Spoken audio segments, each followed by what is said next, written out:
Bonsoir à tous. Image tout d'abord du président Faure Gnassingbé en visite d'amitié et de travail hier à Abidjan, en Côte d'Ivoire.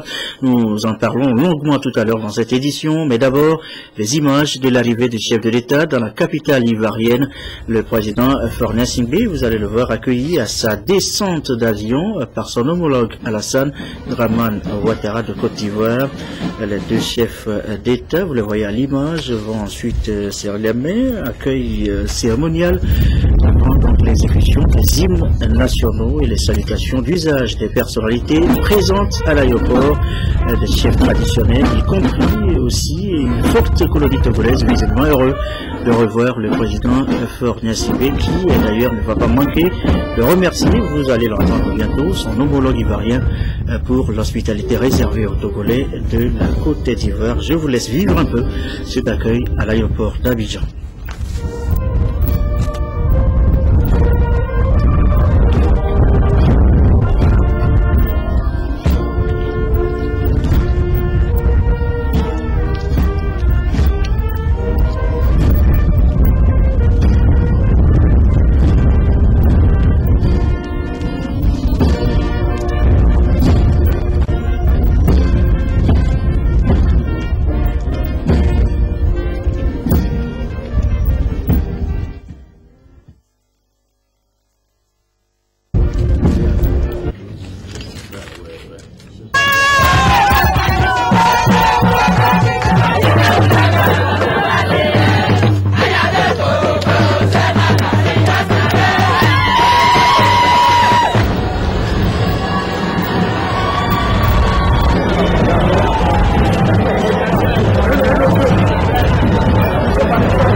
Voilà, la colonie togolaise, Abidjan, visiblement donc content de revoir le président Faure Gnassingbé. Vous l'aurez aussi remarqué, les deux présidents ont eu un entretien à l'aéroport avant de regagner la présidence de la République. À la présidence de la République ivoirienne, justement, les présidents Faure Gnassingbé, Faure et Swaziman Gnassingbé et Alassane Dramane Ouattara vont avoir un second entretien.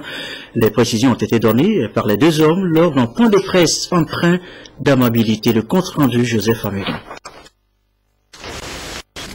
Les questions d'intérêt mutuel sur le plan politique et économique ont été largement abordées par le président Faure Gnassingbé et Alassane Ouattara. Des discussions élargies aux deux délégations. Les deux chefs d'État ont, au cours d'un point de presse, fixé l'agenda de leur rencontre. Ils ont rappelé les liens entre les deux pays depuis l'époque des présidents Félix Houphouët-Boigny et Gnassingbé Eyadema. Ils ont ensuite évoqué les relations bilatérales entre la Côte d'Ivoire et le Togo, les questions sous-régionales, continentales et internationales. Monsieur le Président de la République togolaise, chers frères, chers amis, je voudrais vous remercier à nouveau d'avoir accepté notre invitation à effectuer une visite de travail et d'amitié en Côte d'Ivoire. Monsieur le Président, les liens entre nos deux pays sont bien connus, sont très forts, datent du temps de nos présidents Eyadema et Houphouët-Boigny. Je voudrais vous dire toute la gratitude que j'éprouve personnellement à vous accueillir ici en visite d'amitié, compte tenu de tout le soutien dont j'ai toujours bénéficié, donc de la part de autorités togolaises depuis le temps de feu votre père, le président Yadema. Nous avons, avec M. le Président de la République togolaise, passé en revue la situation dans nos pays respectifs, la situation en Côte d'Ivoire, la situation au Togo.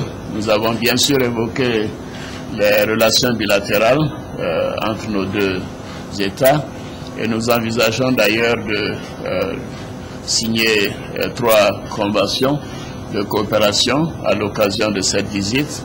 Et bien évidemment, nous avons parlé de la sous-région, du continent et des questions internationales. Au niveau de la sous-région, la préoccupation première concerne les questions d'attaques terroristes, notamment par Boko Haram dans le pays frère du Nigeria et avec les ramifications dans tous les pays voisins, à côté du lac Tchad et les possibilités que ces attaques puissent aller au-delà de cette région. Nous sommes totalement engagés auprès des pays frères, du Nigeria et comme du Cameroun, du Tchad, du Niger et du Bénin pour combattre ce fléau. Nous avons également indiqué qu'en réalité, un élément important de sortir de cette situation, c'est faire en sorte qu'il y ait une plus forte croissance et un plus fort développement de nos pays. C'est pour cela que les bonnes pratiques économiques et la situation de la réduction de la pauvreté sont des éléments essentiels pour réduire le combat contre le terrorisme. Donc nous en appelons à la communauté internationale d'aider à faire en sorte que nos pays renforcent la croissance qui est en cours et puissent apporter une paix durable à nos pays. Monsieur le Président, je voudrais vous dire un grand merci à nouveau de votre visite et dire que nous sommes honorés et personnellement, j'en suis ravi. Merci, Monsieur le Président. Merci beaucoup.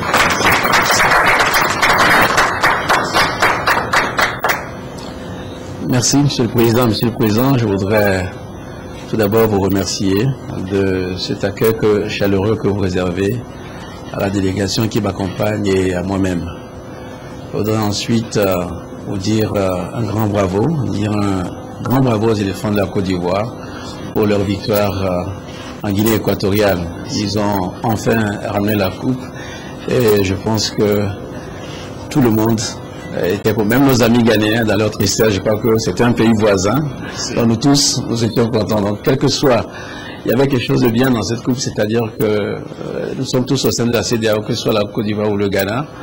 Bon, la coupe restait dans la sous-région. Finalement, c'est la Côte d'Ivoire, c'est pas plus mal que ça. En tout cas, bravo aux éléphants de Côte d'Ivoire. Et nous espérons qu'ils seront de dignes représentants de notre continent à la prochaine Coupe du Monde. Monsieur le Président, je voudrais aussi me satisfaire de la qualité des relations qu'il y a entre nos deux pays. Nous sommes dans la tradition laissée par nos illustres prédécesseurs, feu le président Houphouët-Boigny et feu le président Yadema, qui ont beaucoup fait pour rapprocher nos peuples. Nous étions très malheureux quand nous avons traversé des moments difficiles, si bien ici en Côte d'Ivoire qu'au Togo. Nous avons connu des périodes difficiles, mais aujourd'hui, la Côte d'Ivoire est de retour. Et je voudrais saluer le rôle que vous avez joué dans la sous-région, votre leadership, et surtout le rôle que vous avez joué dans la résolution des conflits. Je pense à votre bilan remarquable quand vous avez présidé la conférence des chefs d'État de la CEDEAO et tout ce que vous avez fait pour amener la paix au Mali. Je suis aussi reconnaissant à vous, Monsieur le Président, pour votre action déterminante qui nous ont permis au Togo d'organiser des élections législatives dans de bonnes conditions. Au cours de nos échanges, je vous ai fait le point du processus électoral qui se déroule bien et nous espérons qu'au mois d'avril, nous irons aux élections. Quant à la sous-région, nous sommes préoccupés par la question de Boko Haram et nous voulons exprimer toute notre solidarité aux pays qui sont engagés dans la lutte contre cette secte. Nous espérons, comme l'a dit Monsieur le Président, que des mesures immédiates, idoines seront prises pour juguler la crise et que la quiétude revienne rapidement dans nos différents pays. Mais comme vous l'avez dit, s'il n'y a pas de croissance économique, s'il n'y a pas de développement, demain, même si ce n'est pas Boko Haram, ce sera un autre groupe terroriste. Donc nous devons tout faire pour accélérer notre processus d'intégration, car c'est aussi un facteur de développement pour nous et un facteur de croissance pour nos populations. Nous avons aussi exprimé notre compassion vis-à-vis de toutes les victimes de l'épidémie de la maladie à virus Ebola qui frappe des pays aux portes, qui sont à nos portes, et saluer l'action déterminée et énergique des chefs d'État des 3 pays affectés qui nous permettent aujourd'hui d'avoir une lueur d'espoir avec la régression de cette maladie. Néanmoins, nous devons rester vigilants et surtout penser à la reconstruction.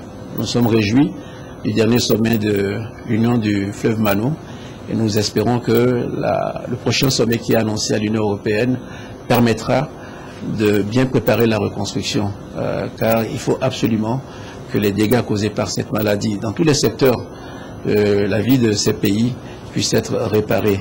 Et la sous-région en a souffert et Monsieur le Président, vous êtes un pays qui a des frontières avec le Libéria, avec la Guinée, vous en savez quelque chose. Plus vite nous sortirons de cette épidémie, mieux ce sera pour notre sous-région.